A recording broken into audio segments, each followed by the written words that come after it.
I'm Mike Wilbon. It's National Poem on Your Pillow Day, Tony.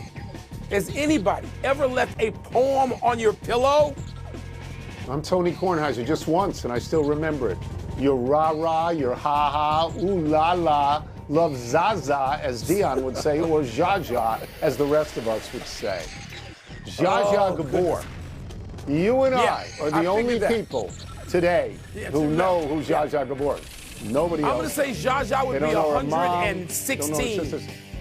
116 is my over-under guess. Yeah, she would certainly clear the century barrier. She certainly would. Welcome to PTI, boys and girls. In today's episode, the Knicks pound the Sixers. Tarek Skubal's injury creates questions, and PK Subban joins us for 5 good minutes. But we begin today with Anthony Edwards coming back 9 days after a knee injury that was supposed to keep him sidelined for weeks. Edwards played 25 minutes off the bench last night and scored 18 points as his Timberwolves went into San Antonio and beat the Spurs 104-102 to win the first game of their playoff series despite an NBA playoff record 12 blocks by Victor Wembanyama. Wilbon, how do you make sense of this result? Tony, I make sense of it is that Minnesota has been to the conference finals each of the last 2 years. They have a nucleus of people that has played together. Now, Mr. Randall, who had one heck of a game last night, was only on that team 1 year. He wasn't on the back-to-back conference finals teams, but he's been a part of it. And they have been through some wars, and they have played Denver, and they've played Oklahoma City, and they've been together. And you know my reservation about San Antonio this year has only to do with this year. It had nothing to do with the future. Yep.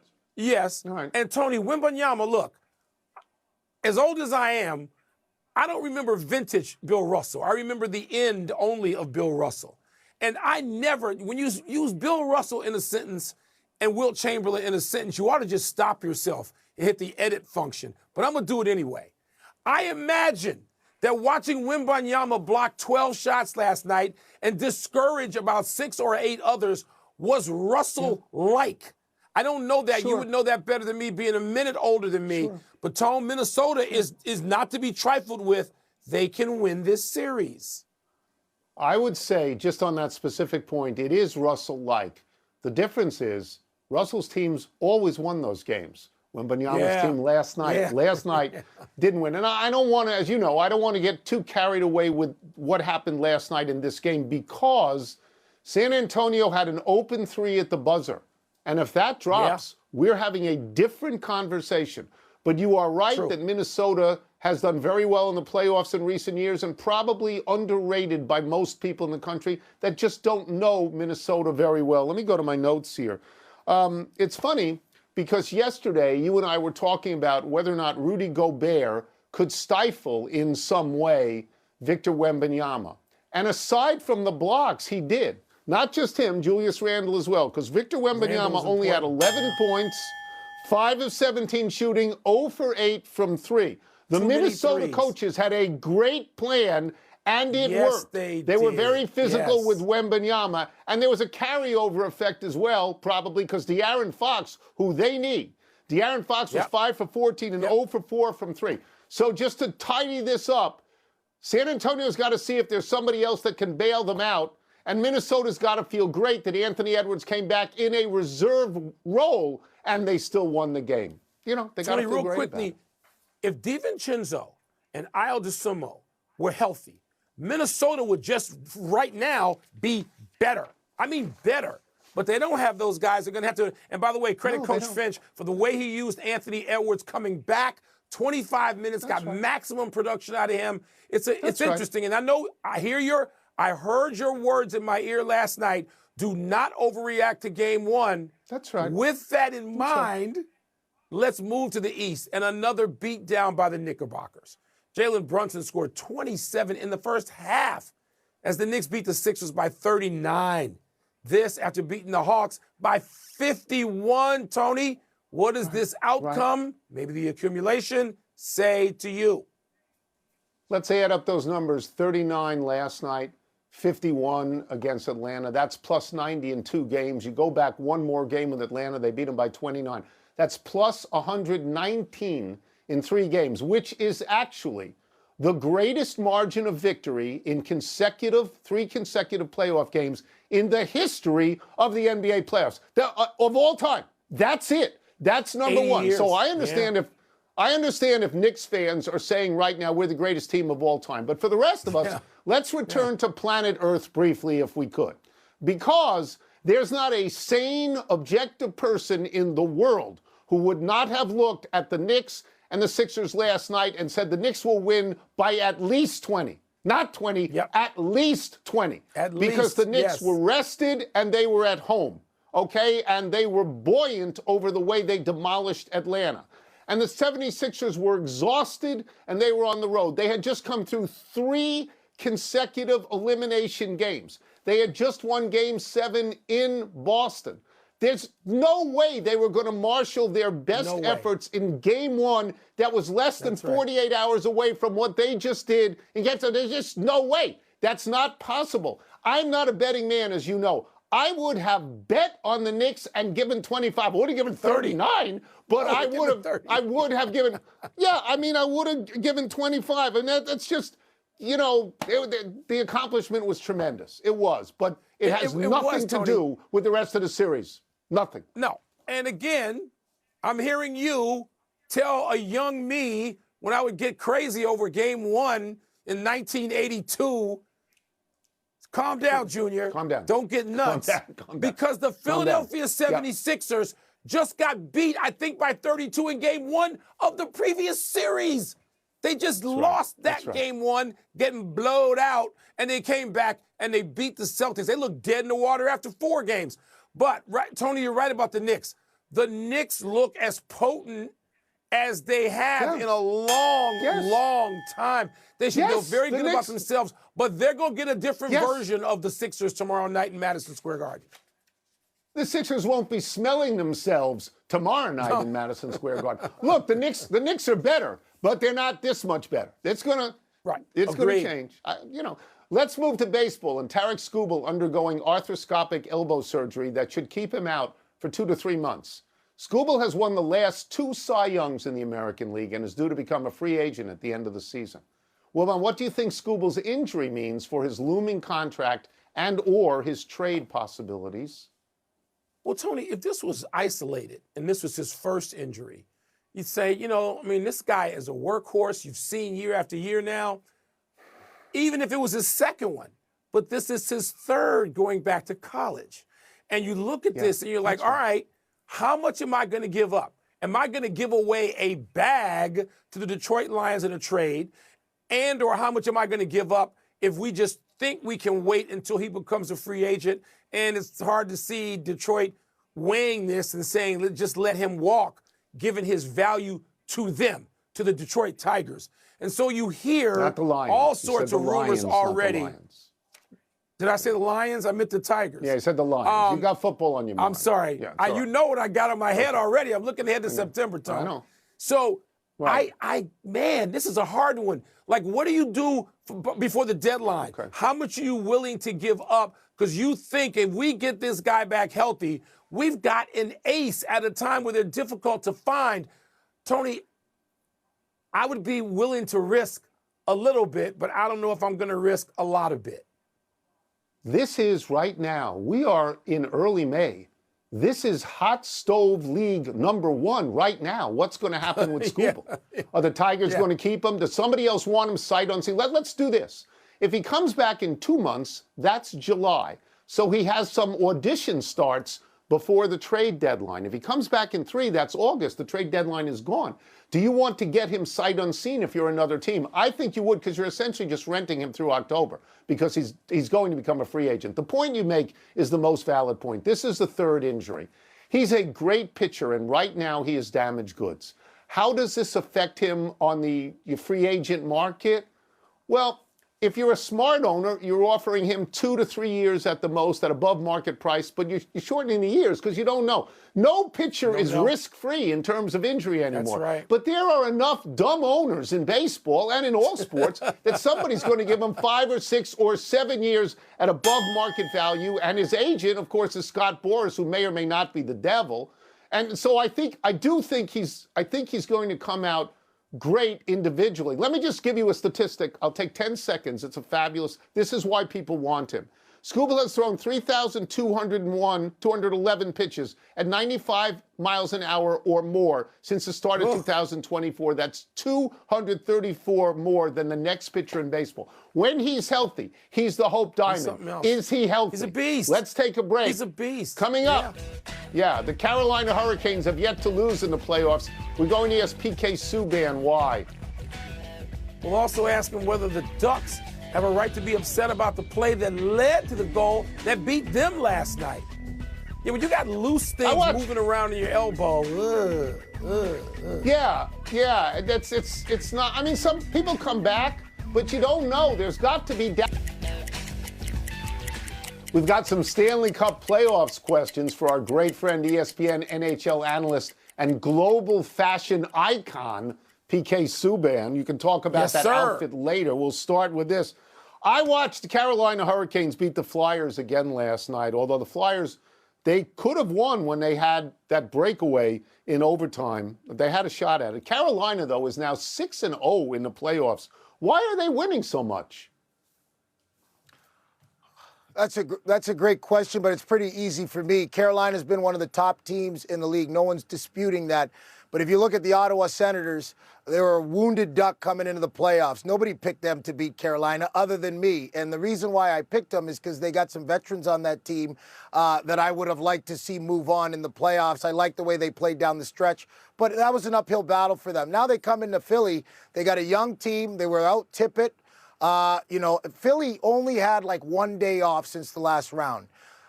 Once again, I got to give Carolina credit. They're playing great hockey. They're 6-0.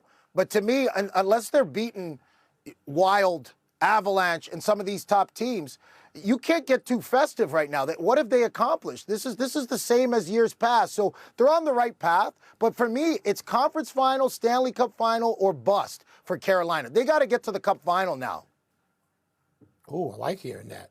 Let's go west for a second. PK, Ducks coach Joel Quenneville, late of my Blackhawks, was frosted that icing was waved off on the Golden Knights' game-winning goal last night. You've seen that play over and over and over again. Was he right to be upset? Well, I want to approach this carefully because we're talking about someone who's got multiple cups as a head coach in the National Hockey League and a well-respected guy. But if I go back to in studio last night, everybody was frothing at the mouth just like he was. I wanted him thrown out of the game for how he was yelling and screaming because I wanted to see Vegas win. But no, it was not. The refs got it right. And, Joel Quenneville saw what everybody saw, which was a quick play back and forth, a routine icing. But if you look at this carefully, we do not give our linesmen and our officials enough credit when they get it right in the moment. Jack Eichel had a step on Mr. Lacombe at that dot, which waves off the icing automatically, whether he gets to the puck or not. He was first to touch. He decided to let the defenseman go in first to turn the puck over, but he would have gotten to that puck first. The ref saw that. It's no icing. It's the right call. Oh, okay. Oh, you the can see Wild it, Tony. Avalanche. Guys, hold on, Tony, Mike. You can see it. If you watch that replay, Jack Eichel gets a step in front of Lacombe before they get to that puck. He chooses to back off. If he chooses to do that, it's no icing. Important distinction. All right, Wild and Avalanche back on the ice tonight. As a distinguished defenseman of many years, how you feeling about a 9-6 game in the playoffs? Well, I know both coaches definitely take pride in the way their team plays. So Bednar, as well as John Hines, are definitely going to have these guys playing tighter hockey tonight. So I would imagine it would be a closer scoring game. But what I took from that game was the Minnesota Wild were down 3-0. Came back and made it 4-3. So we can look at 9-6, but I got to talk about that. To come out of that 3-0 hole tells me something, that the Minnesota Wild know they can score goals in this series. So to add to that, they have to play on the offense for the lion's share of this series. If they're taking the attack of Makar, McKinnon, and co., this series will not go in their favor. Minnesota has to attack every single time. They got the team to do it. They got the depth in their third and fourth line to sustain offensive zone pressure, ground and pound work, and wear them down. They have to wear down Colorado. Cale Makar, they started the series right. You saw that big hit they took, but he comes back and scores 2 goals. This is a serious hockey player. You're going to have to beat him down every shift in every game, and you're going to have to do the same thing to Quinn Hughes. It's going to be an all-world series, that's for sure. We will get you out of here on this. The Canadiens and the Sabres start their series tomorrow. You played for Montreal, as everyone knows. Buffalo hasn't been in the playoffs in like 100 years. How should we be looking at this series? Montreal's top guys got to show up. If they don't show up, they're going to be golfing and on the beach soon because Buffalo's for real. They got 4 solid lines. If they get that Carrick back on their 4th line and some bodies back, I only see a deeper team. They got 2 good goaltenders that are capable. Montreal's playing great hockey, though, right now. There's something special about them. And the way that they've played, the way that they won that round, they grew in the first round. As a team, as individuals, you could see that happening right in front of your eyes. So I got to see, how much growing did you guys do? Because it's going to be a big boy series. Ground and pound, it's going to be physical. And Slavkovsky and co, they better bring their work boots and their hard hats and pack a serious lunch. Because Lindy Ruff, this is going to be a physical series. They got to be prepared for that. Well, we have so much fun when you're on this show. Nice thank preview. you, PK. Nice thank preview. you. PK, thank you, sir. Yeah. Thank you, guys. Thanks for having me. Let's take one last break still to come. How will the Luka-less Lakers fare against the Thunder tonight? And will the Cavaliers steal game 1 in Detroit tonight? All night. Did PK go to the Met Gala? Did PK go to the Met Gala? Did he get dressed up? PK's got a presence in metropolitan New York. He could have gone, and he can hang. Yes. PK in a fashion context can hang. He could, one of the few he could people have a in sports jacket that had gold inside, black up. Happy time, people. Happy 23rd birthday, Carlos Alcaraz. Alcaraz is currently the number 2 tennis player in the world, just below Jannik Sinner. That is not likely to change soon because Alcaraz hurt his right wrist and will not play in the French Open. Alcaraz has won the French Open the last 2 years, last year beating Sinner in 5 sets. Alcaraz's win in the Australian Open in January gave him the career Grand Slam, made him the youngest man ever to that achievement. Besides the Aussie, Alcaraz has won the French, Wimbledon, and the U.S. Open twice each. Plus, Alcaraz is 21 months younger than Sinner, and in head-to-heads, Alcaraz is 10-7 against Sinner.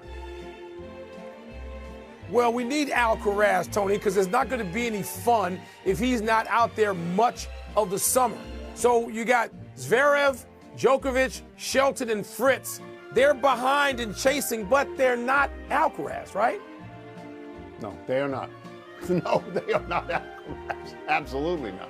Happy anniversary, Cy Young. This is, of course, posthumous, but on this day 122 years ago, Denton True Young pitched the first perfect game in modern Major League history. Young's Boston Americans beat the Philadelphia Athletics 3-0. Young, then 37 years old, struck out 8 and benefited from some timely defense in a game that took only 83 minutes. Young pitched for 22 years, and among the many all-time marks he holds are most wins, 511, most losses, 315, most games started, 815, most complete games, 749, and the most innings pitched, 7,356, and this is why they call it the Cy Young Award, and not, for example, the Jim Palmer Award. Great as Palmer was, and I love Palmer. Yeah, so all the front office dopes who think a bullpen day in the World Series is the equivalent of great starting pitching. You know what I mean? You know how much interest Cy Young must have had in a quality start? You say, take your quality start and stuff it, and I'm with him. Happy trails to tonight's game for Luka Doncic. The Lakers star out for tonight's Game 1 against the Thunder. Doncic has yet to play in the playoffs due to the hamstring strain he suffered 5 weeks ago. His availability beyond tonight's game is uncertain, though Shams of ESPN reported on Sunday that Doncic remains on a slow path to recovery. The Thunder absolutely crushed the Lakers in the regular season, winning all 4 games by an average of 29 points apiece. And remember, Tone, okay, no LeBron the first meeting, no Luka the second meeting, but they were both there for the third, And OKC beat the Lakers by 43. How'd that taste? One update for the 11 people who know and remember who she is and was. Zsa Zsa Gabor would be 109 if she were alive today. 109. Let's go to the big What thing. about Ava? The Bulls hired Bryson Graham. The Mavs hired Masai Ujiri as their new heads of basketball operations. Your thoughts? I welcome Mr. Graham to a dire situation in my hometown. Masai Ujiri, we know his work. That, to me, is a fabulous hire. Fabulous. Chiefs GM Brett Veach told SiriusXM Radio Patrick Mahomes is, quote, way ahead of schedule in his rehab from his ACL tear. That's a big deal, isn't it? That's true. He's the best football player on the planet. You want him healthy, you want him there at the beginning. The Packers are signing Tyrod Taylor to back up Jordan Love. Is that a good choice? Maybe. He's 36 years old. I don't want the Cheeseheads to have too good a choice at backup quarterback, but it may just be. Been around for a while. Shohei is on the mound against the Astros tonight. What are you expecting? I expect 6 to 7 innings, 1 to 2 earned, 8 strikeouts, and a win. Last one, Cavs-Pistons, game 1 tonight. Who you got? These two went 2-2, split the season series. All the games were close, like 4 points or less. Therefore, in game 1, I'm expecting Detroit basketball. We're out of time. We'll try to do better the next time. I'm Tony Kornheiser. Sorry, Mason. I'm not as good as that you are. I'm Mike Wilbon. Same time tomorrow, Knuckleheads. And now.